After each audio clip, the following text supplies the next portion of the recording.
सुप्रभात बच्चों, आज हम आपकी पाठ्य पुस्तक हिंदी के पाठ 4 का अध्ययन करेंगे, जिसका शीर्षक है मित्र को पत्र। तो बच्चों, ये जो पाठ है ना, एक पत्र के रूप में है और इसमें एक सहेली अपनी दूसरी सहेली को अपनी केरल की यात्रा के बारे में बता रही है। तो चलिए पाठ को पढ़ते हैं और जानते हैं हम भी केरल के बारे में, जो कि भारत का एक बहुत ही सुंदर राज्य है। पाठ 4, मित्र को पत्र। प्रस्तुत पत्र में दक्षिण भारत के प्रसिद्ध त्योहार ओणम का आकर्षक वर्णन किया गया है। तो ओणम का त्योहार जो कि केरल राज्य में मनाया जाता है, उसका वर्णन किया गया है। तो चलिए पढ़ते हैं। B35 sector 18 Shastri Nagar Meerut. तो बच्चों, ये वो पता आएगा जहां से आप पत्र लिख रहे हैं, वो पता आता है ऊपर।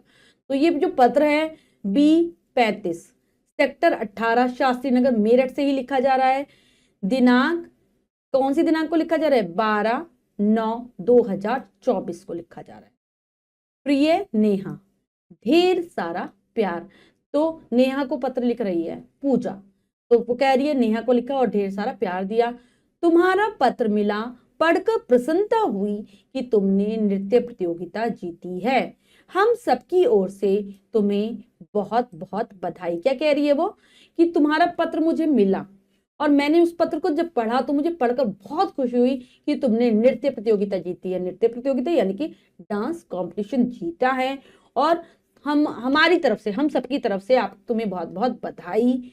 ओणम का त्योहार मनाने के लिए मैं अपने परिवार के साथ अपनी दादी के यहाँ गई थी। केरल के प्राकृतिक सौंदर्य के कुछ फोटो मैं ईमेल के द्वारा भेज रही हूँ, लेकिन मैं तुम्हें वहां के बारे में भी बताना चाहूंगी। तो वो बताती है कि वो केरल गई थी। किस लिए गई थी? अपनी दादी के यहाँ गई थी ओणम का, जो कि केरल राज्य का एक बहुत ही प्रसिद्ध त्योहार है, वो मनाने के लिए। तो वो कह रही कि वहां का इतना, मतलब जो केरल राज्य बहुत ही सुंदर है, वहां पर प्रकृति ने अनुपम छटा बिखेरी हुई है। तो उस सबकी फोटो मैं आपको ईमेल के द्वारा भेज रही हूँ, लेकिन मैं तुम्हें बताना भी चाहती हूँ केरल राज्य के बारे में कुछ चीजें। जब मैं केरल पहुंची तो सभी लोग ओणम की तैयारियों में व्यस्त थे। नन्हे नन्हे बच्चे भी फूलों से अपने घर को सजा रहे थे। दादाजी ने बताया कि ओणम यहाँ का प्रमुख त्योहार है। तो बता रही है कि जब वो केरल गई थी तो वहां पर देखा कि सभी लोग ओणम त्योहार को मनाने के लिए व्यस्त है, सभी उसकी तैयारियां कर रहे हैं। छोटे छोटे बच्चे भी फूलों से घर को सजा रहे हैं। तो वो क्या कहते हैं कि दादाजी ने मुझे ये बात भी बताई कि यहाँ का प्रमुख त्योहार है, मुख्य त्योहार है ये। महाबली नामक एक राजा केरल में राज्य करता था, उसी के सम्मान में ओणम बनाया जाता है। और क्यों मनाया जाता है? वहां के राजा थे, बहुत पहले वो राज्य करते थे, जिनका नाम था महाबली, और उनके सम्मान में ये त्योहार ये लोग मनाते हैं। ओणम के दिन सभी लोग सुबह जल्दी उठ गए। मैंने और लक्ष्य ने फूलों से घर की सजावट की। तो बता रही है बहुत जल्दी उठ जाते हैं उस दिन, और हम भी जल्दी उठ गए, और मैंने और मेरे भाई ने, लक्ष्य जिसका नाम है, दोनों ने मिलकर घर को फूलों से सजाया। माँ ने रंगोली बनाई, फिर दादाजी ने सबको नए वस्त्र दिए। तो माँ ने का क्या किया? रंगोली बनाई, और दादाजी ने सबको नए कपड़े दिए पहनने के लिए। उसके बाद सबने भगवान विष्णु और महाबली की पूजा अर्चना की। फिर उन्होंने पूजा की, किस किस की? भगवान विष्णु की और महाबली, जो कि वहां के राजा हुए थे। दादी जी ने चावल के अनेक स्वादिष्ट पकवान बनाए थे। उन्होंने नारियल के दूध की स्वादिष्ट गुड़ वाली खीर भी बनाई।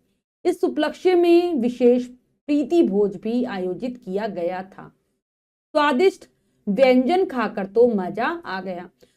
तो बच्चों, जो केरल के लोग होते हैं ना, बहुत सारे चावल के व्यंजन बनाते हैं, स्वादिष्ट, यानी कि जो बहुत ही अच्छे होते हैं, स्वाद को अच्छे लगते हैं, जायकेदार होते हैं। तो वो बनाए दादी जी ने, और नारियल के दूध से गुड़ मिलाकर उन्होंने खीर भी बनाई, गुड़ वाली खीर। तो प्रीति भोज का आयोजन किया गया। प्रीति भोज कहते हैं बच्चों उसको, जब हम, जो एक दावत सी दी जाती है सभी अपने रिश्तेदारों को, मिलजुल वालों को, और स्वादिष्ट स्वादिष्ट यानी कि जो मजेदार व्यंजन थे उनको खाकर बहुत मजा आया। ओणम के अवसर पर केरल में नौका दौड़ प्रतियोगिता आयोजित की जाती है। इसे देखने के लिए दूर देशों के पर्यटक भी आते हैं, क्योंकि नौका दौड़ ओणम के त्योहार का प्रमुख आकर्षण है। तो इस मौके पर जब ओणम का त्योहार आता है उसके मौके पर केरल में क्या करी जाती है, नौका दौड़ की प्रतियोगिता होती है और बहुत दूर दूर से लोग इसे देखने के लिए आते हैं, पर्यटक यानी कि घूमने वाले लोग आते हैं। बहुत प्रमुख आकर्षण है, मुख्य रूप से ये होता है ओणम के त्योहार पर और लोगों को अपनी ओर आकर्षित करता है। हम भी शाम के समय नौका दौड़ देखने गए। ये नौकाएं सर्पाकार एवं पतली थी। तो कहती है कि वो हम भी गए थे नौका दौड़ देखने के लिए, और जो नौकाएं होती है ना, सर्प के आकार की होती है, सर्प का आकार यानी सांप के आकार की होती है और एकदम पतली पतली होती है। और प्रत्येक नौका में 30-40 लोग बैठे थे जो तेजी से चप्पू चलाकर आगे निकलने की होड़ में थे। तो एक नौका पर कितने लोग थे, 30 से 40 तक लोग, और सब जल्दी जल्दी चप्पू यानी कि जो नाव को आगे बढ़ाने के लिए लकड़ी का बना हुआ एक यंत्र टाइप से होता है, उससे ये आगे बढ़ा रहे थे और जल्दी जल्दी चला रहे थे जिससे कि हम आगे निकल जाएं।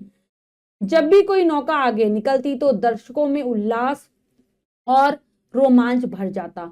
सचमुच नौका दौड़ प्रतियोगिता को देखने में बहुत आनंद है। तो कहती है जब भी कोई, क्या हो रहा था बच्चों, हर कोई अपनी नौका को आगे निकालना चाह रहा था, नौका यानी कि नाव को आगे निकालना चाह रहा था, और जब भी कोई नौका आगे निकल जाती थी तो लोग बहुत जोश से भर जाते थे, जोर जोर से चिल्लाने लगते थे और बहुत मजा आया मुझे भी वह नौका दौड़ देखने में। वो कहती है रात के समय हम कथकली नृत्य भी देखने गए। यह नृत्य कलाकार रंगीन वेशभूषा पहनकर हाथ की मुद्राओं एवं नाट्यों द्वारा प्रस्तुत कर रहे थे। तो क्या कर रहे थे, रात के समय वो लोग जो केरल का प्रसिद्ध नृत्य है कथकली, उसको देखने के लिए भी गए। और क्या कर रहे थे, जो कलाकार थे उन्होंने अपने जो चेहरे को भी रंगीन रंगा हुआ था और रंग बिरंगी पोशाकें उन्होंने पहन रखी थी। अलग अलग की मुद्राएं यानी कि जो भाव भंगिमाएं, यानी कि फेस को बनाना अलग अलग तरीके से, आंखों को बनाना, हाथों को करना, वही कहा जाता है। अलग अलग तरीके से नाच भी रहे थे और नाटक भी प्रस्तुत कर रहे थे। जानती हो इस नृत्य की सबसे बड़ी विशेषता क्या थी? इस नृत्य में कलाकार स्वयं न तो संवाद बोल रहा था और ना ही गीत गा रहा था। हमने इस नृत्य की कई तस्वीरें भी खींची, मिलने पर ये तस्वीरें मैं तुम्हें दिखाऊंगी। तो कह रही है कि इसमें एक अलग बात थी, जो नृत्य था इसमें एक अलग बात थी। वो क्या थी, एक अलग तरीके की विशेषता थी। वो क्या थी कि जो कलाकार थे ना तो स्वयं कोई संवाद बोल रहे थे, संवाद यानी कि डायलॉग बोल रहे थे, और ना ही गाना गा रहे थे। और मैंने बहुत सारी तस्वीरें भी खींची है, मैं तुम्हें दिखाऊंगी जब हम मिलेंगे। लौटते समय दादाजी ने एक बात और बताई कि यह त्योहार श्रावण मास की शुक्ल त्रयोदशी को मनाया जाता है। इस त्योहार को तिरुओणम भी कहते हैं। कहते हैं कि दादाजी ने मुझे एक बात और बताई कि यह त्योहार श्रावण मास यानी कि सावन के महीने में जो शुक्ल त्रयोदशी पड़ती है उसको मनाया जाता है और इसको तिरुओणम भी कहा जाता है। इस महीने में केरल का मौसम बहुत ही सुहावना होता है। क्या कहते हैं, क्या कह रही है वो, कि जो ये महीना होता है ना, बहुत सुहावना यहाँ का मौसम हो जाता है। फसल पकने की खुशी में लोगों के मन में एक नई उमंग, नई आशा और नया विश्वास होता है। इसी खुशी में लोग श्रावण देवता और फूलों की देवी का पूजन करते हैं। बाकी बातें मैं तुम्हें मिलने पर बताऊंगी।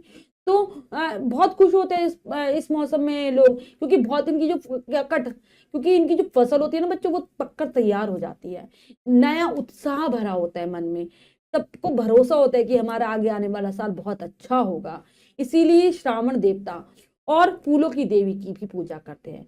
बहुत सारी और भी बातें वो कहती है, लेकिन सब बातें मैं मिलने पर बताऊंगी।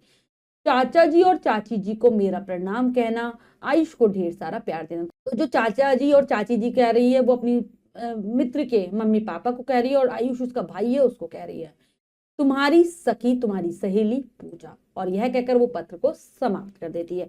तो बच्चों, हमने केरल के बारे में जाना, ओणम त्योहार के बारे में जाना। अब हम पाठ के शब्दार्थ कर लेते हैं। तो सबसे पहला तो पढ़ते हैं, सौंदर्य, खूबसूरती, प्रमुख, मुख्य, वस्त्र, कपड़े, स्वादिष्ट, मजेदार, उपलक्ष्य, किसी उद्देश्य के लिए, प्रीति भोज, दावत, अवसर, मौका, पर्यटक, देश विदेश में घूमने वाला, सर्पाकार, सांप के आकार की, उल्लास, जोश, आनंद, मजा, मुद्राओं, भाव भंगिमा, विशेषता, खासियत, मास, महीना, उमंग, उत्साह, विश्वास, भरोसा। तो ये हैं पाठ के शब्दार्थ जिन्हें आप बहुत अच्छे से याद करने का प्रयास करेंगे। अब हम पाठ का अभ्यास कार्य कर लेते हैं, जो कि है लिखिए में से। पहला प्रश्न पढ़ते हैं, करने का प्रयास करते हैं। सही विकल्प पर सही का निशान लगाइए। प्रश्न में 3 विकल्प हैं, 2 विकल्प गलत है, 1 विकल्प सही है। हमें सही विकल्प को चुनना है, सही का निशान लगा देना है। करते हैं। केरल में कौन सा राजा राज्य करता था? महाबली, अशोक, विष्णु। तो वहां करता था महाबली। प्रत्येक नौका में कितने लोग बैठे थे? 20, 30, 10, 12, 30, 40। तो 30, 40 लोग बैठते हैं इस नौका में, जो दौड़ वाली नौका होती है। ओणम किस मास में मनाया जाता है? फाल्गुन, श्रावण, कार्तिक। तो ये मनाया जाता है श्रावण मास में। इस पत्र की लेखिका है नेहा। पूजा, आरती। तो पूजा ने लिखा है ये पत्र नेहा को। नौकाएं कैसी थी? चौकोर, तिकोनी, सर्पाकार। तो नौकाएं थी सर्पाकार। इसके बाद है नीचे दिए गए शब्दों से रिक्त स्थान भरिए। तो बच्चों में रिक्त स्थानों की पूर्ति करनी है, उचित शब्दों से करते हैं। तुम्हारा रिक्त स्थान मिला, तो तुम्हारा पत्र मिला। मैं अपने परिवार के साथ अपनी दादी के यहाँ गई थी। जब मैं केरल पहुंची तो सभी लोग ओणम की तैयारियों में व्यस्त थे। रिक्त स्थान के दिन सभी लोग सुबह जल्दी उठ गए। तो ओणम के दिन सभी लोग सुबह जल्दी उठ गए। नेक्स्ट है, ओणम के अवसर पर नौका दौड़ प्रतियोगिता आयोजित की जाती है। अगला प्रश्न है, सत्य कथन पर सही तथा असत्य कथन पर गलत का निशान लगाइए। तो हमें सही गलत बताना है, तो करते हैं। यह पत्र नेहा ने पूजा के लिए लिखा है। नहीं, ये पूजा ने लिखा है नेहा के लिए, तो गलत हो जाएगा। ओणम केरल का त्योहार है, बिल्कुल सही। पूजा की दादी केरल में रहती थी, बिल्कुल सही। पूजा ने कथकली नृत्य देखा, बिल्कुल सही। ओणम फाल्गुन मास में मनाया जाता है। नहीं, ये श्रावण मास में मनाया जाता है। तो बच्चों, हमने पाठ के माध्यम से जाना ओणम त्योहार और केरल के विषय में, और अभ्यास कार्य भी हमने अच्छे से समझकर पूर्ण कर लिया है। इसके बाद जो भी कार्य है वो आपको स्वयं करना है सुंदर अक्षरों में अपनी अभ्यास पुस्तिका में। बच्चों, आज हमने पाठ के माध्यम से केरल राज्य के बारे में जाना, साथ ही साथ यह भी जाना कि ओणम का त्योहार किस प्रकार से वहां के लोग मनाते हैं। आशा करती हूँ यह पाठ आपको बहुत अच्छे से समझ आ गया होगा। पाठ को फिर से जरूर पढ़ेंगे।